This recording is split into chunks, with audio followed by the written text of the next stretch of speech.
রাত যত গভীর হয় অ্যাম্বুলেন্সের গল্প তত বেশি অন্ধকার হয়। জীবনের শেষ সেকেন্ডে যে গাড়িটি সবচেয়ে বেশি ডাক পায় সেটি হলো অ্যাম্বুলেন্স। আজ বলবো এমন এক ভয়ঙ্কর রাতের গল্প যেখানে একজন চালক, একজন হেল্পার আর এক গর্ভবতী মা মিশে গিয়েছিল এমন এক রহস্যে, যার ব্যাখ্যা আজও কেউ খুঁজে পায়নি। এই গল্পটি যদি আপনার ভালো লাগে তাহলে চ্যানেলটি সাবস্ক্রাইব করে পাশে থাকবেন, কারণ সামনে আসছে এমন আরও সত্য অথবা সত্যের চেয়েও বেশি কিছু। চলুন এবার শুরু করি অ্যাম্বুলেন্স 4 শেষ কল।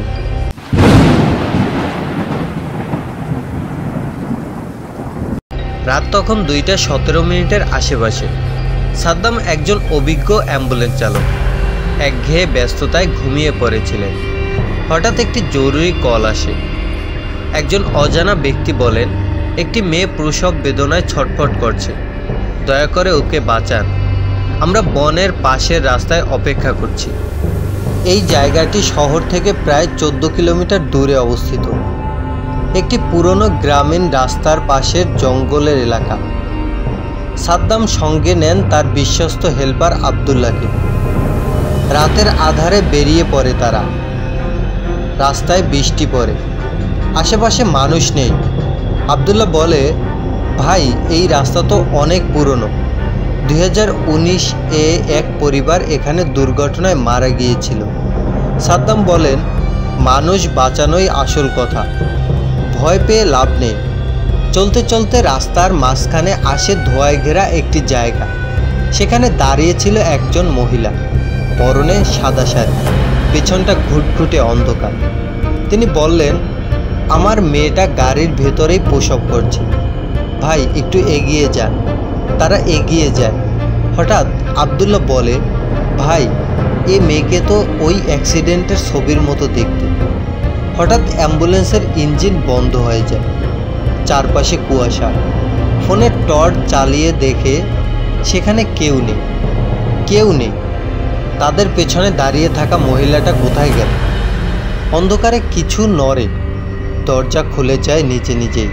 সাদ্দাম গাড়ি ঘোরাতে শুরু করেন, কিন্তু তখনই সাউন্ড সিস্টেম থেকে একটি ভাঙা কণ্ঠ ভেসে আসে, আমার বাচ্চা বাঁচেনি, এবার তোমরাও বাঁচবে না।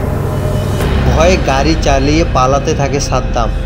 প্রায় 4 কিলোমিটার যাওয়ার পর গাড়ি নিজে থেকেই থেমে যায়। দেখে এখন যেখানে তারা দাঁড়িয়ে আছে সেটি হচ্ছে সেই পুরনো দুর্ঘটনার স্পট, যেখানে 2019 সালে গর্ভবতী এক নারী ও তার পরিবার মারা গিয়েছিল।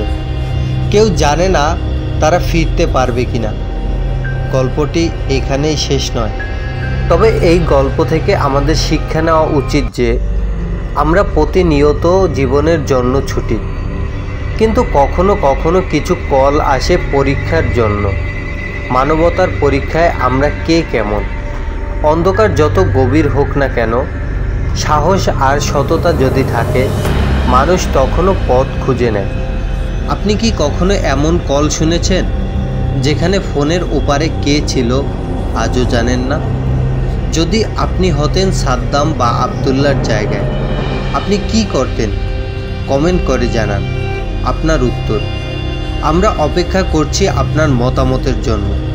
ভিডিওটি ভালো লাগলে সাবস্ক্রাইব করুন NBA স্টোরি হাউসকে। চলে আসবো আবার নতুন কোনো অ্যাম্বুলেন্সে চড়ে। সে পর্যন্ত সবাই ভালো থাকবেন, সুস্থ থাকবেন।